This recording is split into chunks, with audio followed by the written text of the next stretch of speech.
What's up guys, Sensei Paul here, Sensei Allison. We thought we'd do a kind of a quicker video this time on the role of physical fitness in self-defense. Now again, we could probably talk about this for the next 3 hours because we're both people who like to work out. We're both people who focus on self-defense. So these two topics, you know, we talk about Venn diagrams, right? We like Venn diagrams. Where do these topics intermingle? What's too much for one and not enough for the other?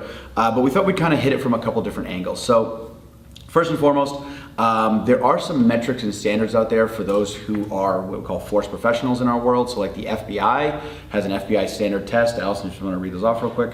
So it was sit-ups, 300-meter run, push-ups, 1.5 mile run, or pull-ups are kind of what they'll judge people on, and you have to hit a certain number based on your gender and by your age. So local law enforcement also do this, a very similar type test.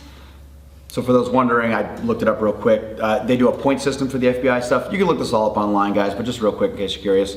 For a male recruit, doing between 30 and 32 perfect reps, now this is within a minute for the push-ups, gets you 1 point, performing 50 to 53, 5 points, and anything over 71. Over 71 push-ups in a minute is a perfect 10 out of 10. They have a point system for how the whole thing works. 71 push-ups in 60 seconds is quite a lot.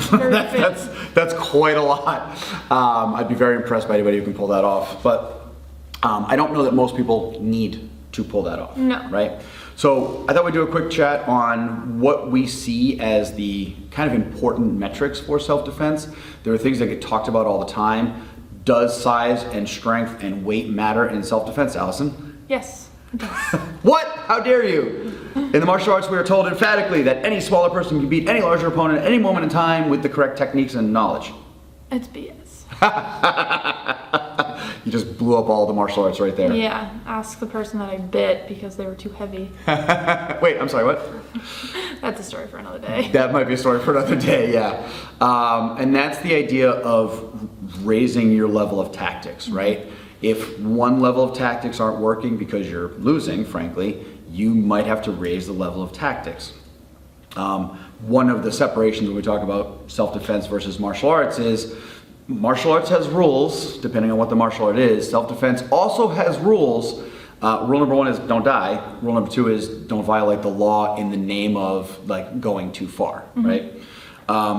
So I'll throw one out there and I will say the ability to run a mile. Now, if you have a particular injury, you got a blown up knee, a shot ankle, you know, post-cardiac, whatever, you know, we can definitely build up these things in life. You know, I've had lots of injuries, Allison's had injuries. You can build through these things and know that we're talking about general rules. If you have a particular injury, you know, like I said, blew up your ankle recently, you're going to have to try to work back to these metrics. One of the things I'm working through the Dr. Peter Attia book, and one of the things that they don't even bother talking about, they identify it and they don't bother talking about it, is age is a factor for all of this. At a certain age, all of this starts to decline. And our goal, as somebody with more gray in my beard than I used to have, is how do I minimize that loss over time? Continuing movement seems to be the #1 key to maintaining this. Having to like decline, and then go through a large period of trying to spike and get yourself back up there is way less desirable and has way less good results than maintaining over your lifetime. So if you're in your 20s right now and you're like, I will never age, I'm gonna be Wolverine forever. Wait till you're 30. Wait till you're 32, Never or God help you, mid-40s. Wait till you're 40. Yes, or some of our students in their 50s tell us all the time, like, this stuff declines. But I'll tell you, I will put my students in their 50s up against almost every other 50-year-old I see. And I mean literally every other 50-year-old I see out in the regular world in terms of fitness, general mental health, ability to move and stay healthy and safe. Yep, we take bumps and bruises in jiu-jitsu, but man, as a general rule, they are killing it for where they are in life. And that's a big deal. So I'll throw the first one out there is just your ability to run a mile. I don't care about setting records. I don't care about hitting 4-minute miles. Forget that kind of stuff. I'm not gonna do that. I'm a giant bear when it comes to running. But can I run a sustained mile? Maybe that's to get home because my house is on fire. Maybe that's because I had a car accident and I've got to get my kid to the hospital. Maybe it's in the effort of getting away. You're on a trail somewhere and safety might not be 10 steps away, guys. Safety might be a mile away. So when we talk about can I run away from danger? No, what do? We run to safety. Where is safety? How far away is it? What do I have to do to get there? Yes, on top of that, also kind of a mile might take you 10 minutes to run, Yep. and that's 10 minutes of an intense activity that maybe you're not trained for. Yep. I do this exercise. I was just gonna say, Warrior Women, yeah, oh yeah. I do this exercise in the Warrior Women where I don't tell them ahead of time, but it's basically 10 minutes of hell is what we call it. It's basically 45 seconds of a full-on intense exercise. So things like burpees or like med ball slams or like stuff that's like you do Intense. not stop Yeah. for that 45 seconds. And we do a couple different rounds. We'll do maybe 8 different exercises and a couple different rounds of those exercises.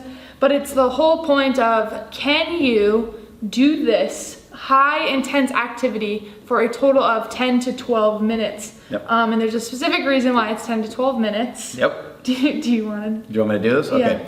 So these numbers vary greatly based on where you live. But if you look up the national average police response time, I call 911, law enforcement gets to where I am, national average, Just like 12 minutes. 10 to 12 minutes. Now, locally, our local town, I looked it up, it's around 4 minutes. Even that's a lot of time if I'm trying not to get stabbed. Yep. Right? If I'm trying not to get raped, if I'm trying not to get kidnapped, right? 4 minutes is a eternity, and if you're like, well, that's very short, okay, let's get on the mat and we're gonna go full out grappling for 4 minutes. Right. Do 4 minutes of burpees and see what happens to you. Yeah, if you're at home right now, get up and do 4 minutes of burpees right now. And why right now? Because you don't know. We don't plan for self-defense situations. That's why they're called critical incidents. We don't know. If we knew they were gonna happen, we would go the other way and avoid them. But this stuff is brought to us. Could you right now, today, to Allison's point, do 4 minutes of burpees nonstop? Because that might be the difference between saving your life and dying. And I'm not saying like do a burpee like really slow. I'm No, saying like go. do a burpee like Yep. nonstop do a burpee or nonstop high knees or nonstop like something that's more of an intense exercise for 4 minutes. Yep. Can you do that? Yes or no? I can. I know that. I can run 2.5 miles going, at this point. Yeah. Yeah, I'm not gonna be very fast, but I can keep going. Right. And it's also that mental aspect too. Yep. And that's, so with regard to the running thing, and I really don't like burpees either, do things you hate a little bit every day, guys, right? I don't like running. There's lots of ways to get cardio in. I also use my bicycle. I also have an arc trainer in the back in our fitness studio. I have a row machine. I do all these things. I picked running because I hate running, right? That was one of the modalities I worked into my life because it's not a thing that I enjoy, and I want to make myself push through those mental barriers. Dr. Andrew Huberman calls it neural friction, pushing yourself to do things that you're not very good at.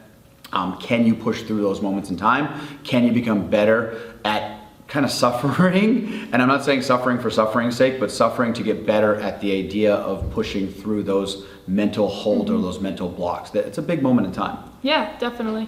And kind of doing things that you're uncomfortable with or Yeah. you're scared of is also kind of to add on to that. Back to fitness. Can you move yourself around in space, right? So can you do a push up? Can you do a pull up? I'm gonna make a statement here that might be pejorative for some people. Sorry, stronger is generally better, right? You're gonna look better, you're gonna feel better, you're gonna be able to move better, and you're gonna be able to move other things, humans or stuff, around better. That's a life enhancement. You do you, guys. Listen, I'm not gonna tell you how to live your life. I'm gonna make suggestions based upon what I have seen over 25 years of training in the martial arts and working in fitness world. Generally, people are happier, healthier, and kicking ass at life if they are physically stronger. I'm not saying go be a bodybuilder. I'm not saying go be a strength competitor. Those actually have their own ills that I don't actually even recommend those activities very much. But just general strength, right? Enough to move yourself around. If you want to go hit PRs in the gym, cool beans, guys. Don't care.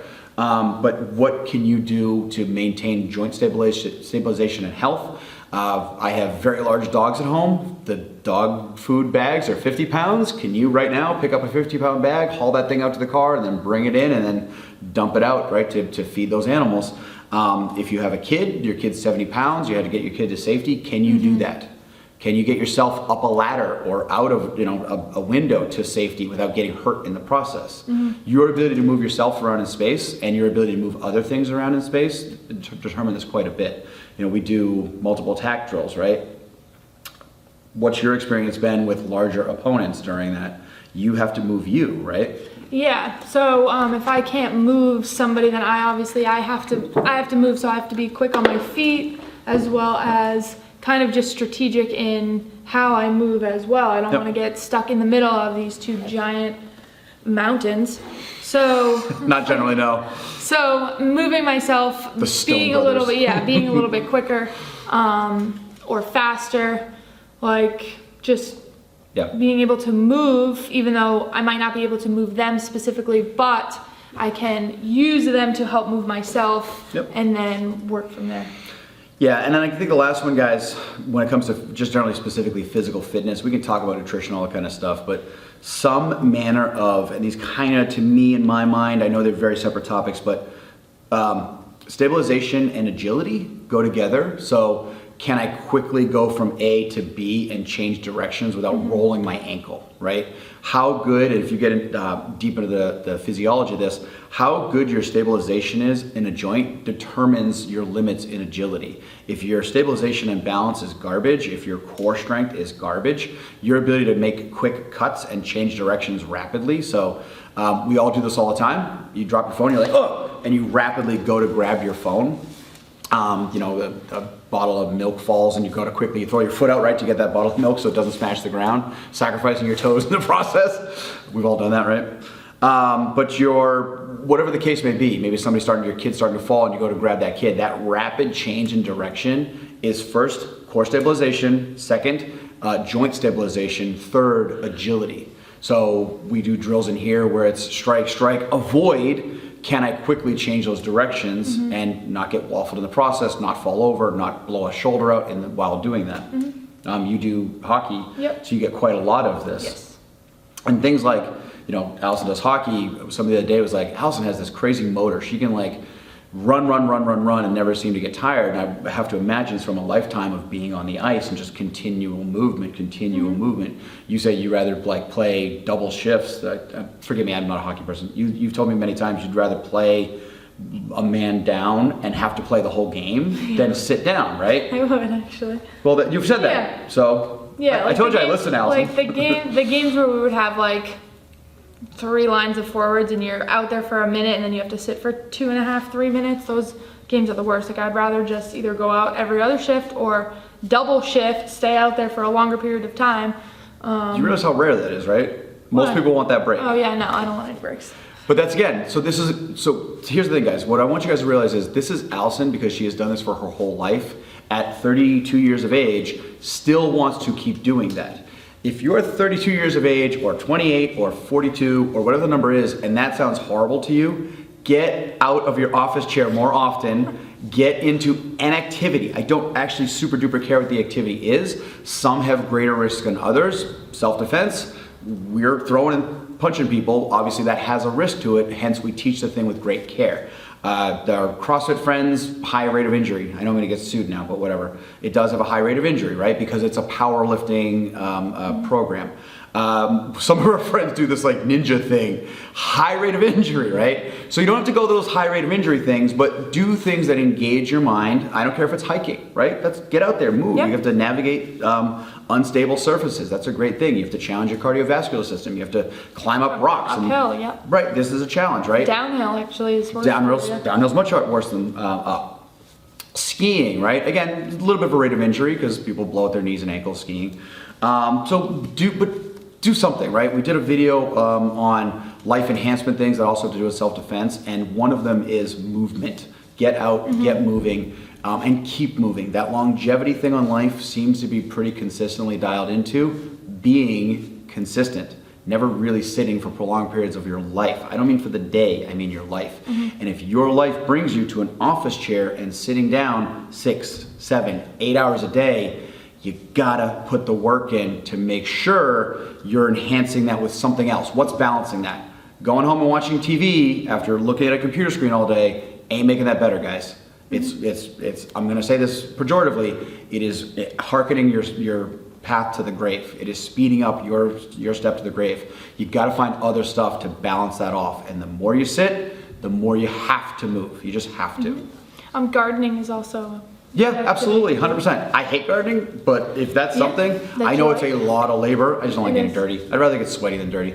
Pickleball is also another one yeah, that's I've like heard of a that. very, it's a very fun game, but it's also very low impact. And it's not so much like squash or tennis where you have to do a lot of turning with the upper body, knees, ankles. It's a very low impact, but also agility type game that is also fun too. What you're, I hope, hearing, guys, is do something. It doesn't almost matter what the thing is, as long as it's moving, right? That's the biggest thing. So again, you cannot possibly pretend to work on self-defense if you cannot move yourself. You just can't. So get up, get moving, and let us know if you have any questions. We're here to help. We're trying to create a library, right? That's ultimately what this is. We want to create a library of material where people ask us questions and be like, hey, there's a video on this. So what kind of questions would you like to pose to us? Where can we add to this library for you guys? You can hit like, subscribe. Oh yeah, all that comment. stuff. Yeah. The social media gods like that. We'd appreciate that a lot, guys. We'll see you soon. Have a great day. Get moving.